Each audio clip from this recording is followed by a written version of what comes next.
সুস্থ ছেলেটাকে নিয়ে গেল আমাদের চোখের সামনে সুস্থ ছেলেটাকে নিয়ে গেল এবং ইঁদুরের চোখ খেতে পারে কখনো? মনে হয় ওরা তখন এটাই তুলসী পাতা দিয়েছে।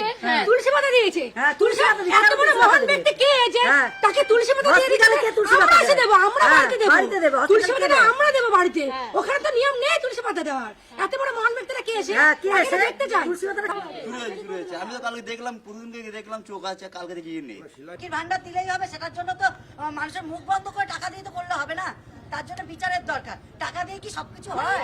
কোনো নিরাপত্তা নেই। বারাসাত হাসপাতাল একটা সরকারি হাসপাতাল, সেখানে প্রীতমকে ভর্তি করা হয়েছে, কিন্তু আজকে কি দেখা গেল না হাসপাতালের মধ্যে থেকে চোখ চুরি হয়ে গেল। চোখ চুরির অভিযোগ উঠছে।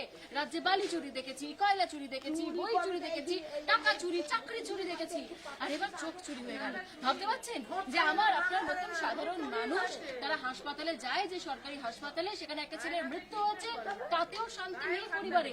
তারা এই মুহূর্তে কাঁদছে ডুকরে ডুকরে, কারণ তাদের ঘরের ছেলের চোখ চুরি হয়ে গিয়েছে। হাসপাতালে সাফাই রয়েছে কি না ইঁদুর খেয়ে পালিয়ে গিয়েছে। আর রাজ্যের মুখ্যমন্ত্রী, যিনি আবার কিনা স্বাস্থ্যমন্ত্রী, যিনি আবার পুলিশ মন্ত্রী, তিনি আবার বলছেন যে এনকোয়ারি হবে, তদন্ত হবে। কিন্তু প্রশ্ন এটাই, কার বিরুদ্ধে এনকোয়ারিটা হবে? ভিডিও জার্নালিস্ট শুভ্রাংশু ঘোষের সঙ্গে ইন্দ্রলা, রিপাবলিক বাংলা।